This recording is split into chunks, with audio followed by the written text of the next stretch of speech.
پھر یہ تیسرے رکوع کی ابتدا 30ویں آیت سے ہوتی ہے، اور اس آیت طیبہ میں اللہ تعالیٰ ارشاد فرماتا ہے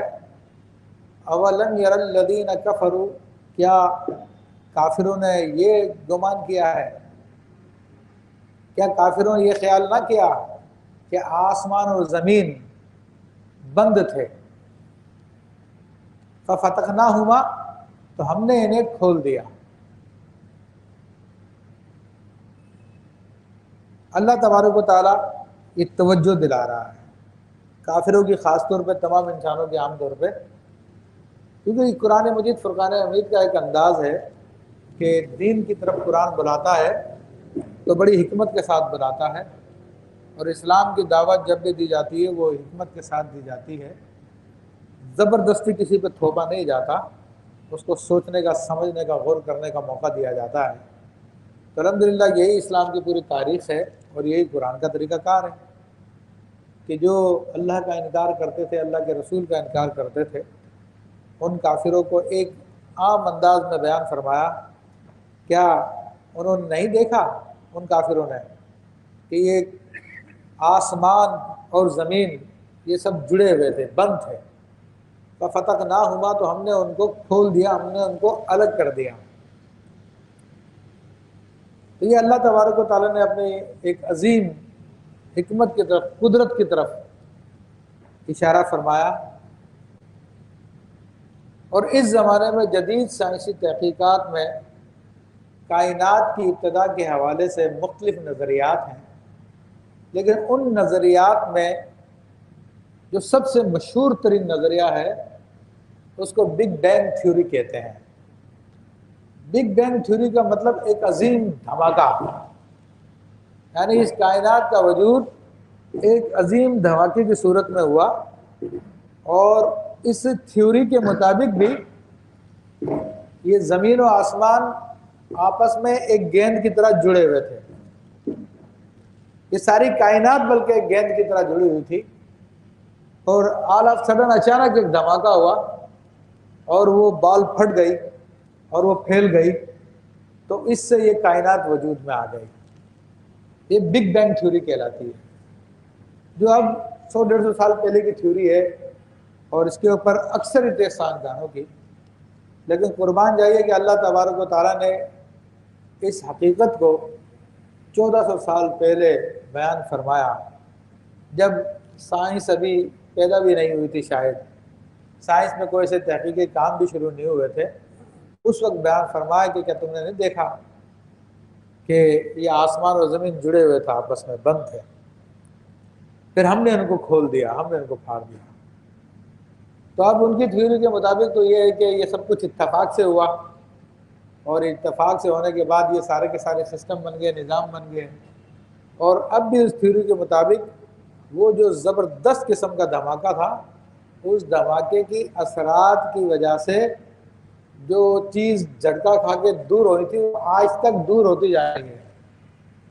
مسلسل وہ سفر کر رہی ہے، اور کائنات میں وسعتیں بڑھتی جا رہی ہے، پھیلاؤ ہوتا جا رہا ہے۔ اور پھر اسی تھیوری کے مطابق جب ایک دن یہ سارا کا سارا سسٹم ختم بھی ہو جائے گا، کہ جب یہ سارا کے ساری چیزیں واپس لوٹنا شروع کریں گی اور واپس میں آگے ایک دوسرے ٹکرا جائیں گی، مل جائیں گی۔ اللہ تبارک و تعالی شکلت کو بہت بیان فرمایا، اور جس کو آج سائنس مان رہی ہے الحمدللہ رب العالمین۔ پھر ایک دوسری سائنسی حقیقت اللہ تبارک و تعالی نے بیان فرمائی، وَجَعَلْنَا مِنَ الْمَاءِ كُلَّ شَيْءٍ حَيٍّ، اور ہم نے ہر جاندار چیز پانی سے بنائی۔ افلا یؤمنون،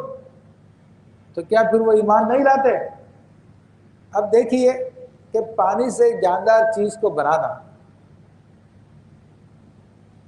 یا پانی سے جاندار چیز کو قائم رکھنا، یہ ایک ایسی حقیقت ہے، ہر انسان اس کو سمجھ لیتا ہے کہ زمین بنجر ویران ہوتی ہے، بنجر ہوتی ہے، ویران ہوتی ہے، لیکن جب بارش پڑتی ہے تو خاص طور پر ریگستان، ریتیلے علاقوں میں تو ایک دم سے ہر طرف ہریالی چھا جاتی ہے۔ تھر ہمارا جانا ہوتا ہے تو تھر پارکر میں دور سے ایسا لگتا ہے جیسے کہ یہ کشمیر کا منظر ہے، سوئٹزرلینڈ کا منظر ہے،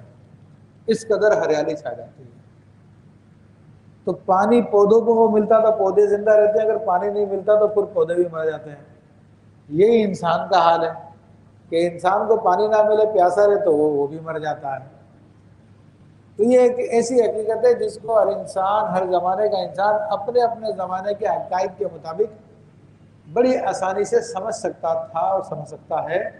چاہے وہ سائنسدان ہو یا نہ ہو۔ لیکن اس کے پیچھے اب بہت بڑی سائنسی حقیقت ہے جس کو آج سائنس نے جانا، چند سال پہلے، ایسا 30-40 سال کا زمانہ ہوا ہے، تب سائنس کو پتہ چلا کہ حیات کی ابتدا بھی پانی سے ہوئی ہے، پانی ہی کے ذریعے، کیونکہ انسان کا جو ڈی این اے ہے اس کا بھی سارا کا سارا مدار کار پانی پہ ہوتا ہے۔ انسان کے جتنے سیلز ہیں یہ سب کے سب پانی کی بنیاد پہ زندہ ہے، اور جب انسان کے باڈی میں پانی کم ہونا شروع ہو جاتا ہے تو پھر یہ ان کے اندر موت واقع ہونا شروع ہو جاتی ہے، تو انسان کو شدید قسم کی تکلیف ہونا شروع ہو جاتی ہے۔ تو وہ سائنسی حقیقت جس کو آج سائنسدانوں نے بڑے تجربات کے ذریعے جانا، قرآن مجید فرقان حمید نے اس حقیقت کو بھی 1400 سال پہلے بیان کر دیا۔ تو یہ اس زمانے کے کافروں کے لیے بھی دلیل تھی، اور آج کے جو کافر ہیں ان کے لیے بھی دلیل ہے کہ یہ قرآن پاک کسی انسان کا کلام نہیں ہے۔ تم اللہ کے حبیب صلی اللہ علیہ وسلم پہ اعتراض کرتے ہو کہ معاذ اللہ وہ اپنی طرف سے گھڑ لائے ہیں، تو وہ ایسا نہیں ہے، یہ اللہ کا کلام ہے۔ اللہ ہی مستقبل حال اور ماضی کو جاننے والا ہے، اسی کے کلام میں یہ باتیں پائی جا سکتی ہیں جو آپ کو مستقبل کی اور حال کی خبر دے رہی ہیں۔